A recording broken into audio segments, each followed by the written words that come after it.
Brian, can you just update us on where does Italy stand now on a migration issue, and how is the European Union responding? Good morning, Tessa. Well, you heard it from the Foreign Affairs Minister of Italy. This decision to allow ships to dock in Italy only applies to Operation Sophia. Operation Sophia was a mission started in 2015, coordinated by 6 EU countries to respond to human trafficking in the Mediterranean. So since it started in 2015, Mission Sophia has saved about 44,000 people stranded at sea.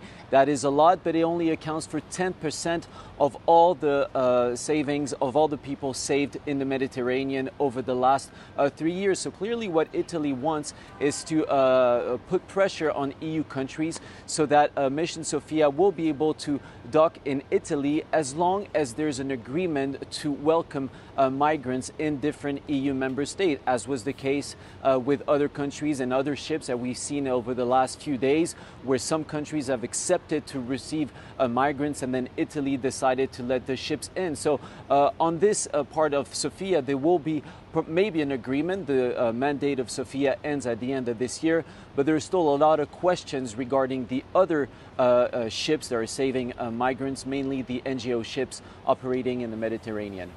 And Brian, this is a crisis that's been going on for several years now, and the EU has been accused of, kicking the can down the road. Now we have a temporary stopgap measure, but are they any closer to coming up with an actual solution that could stick and stay?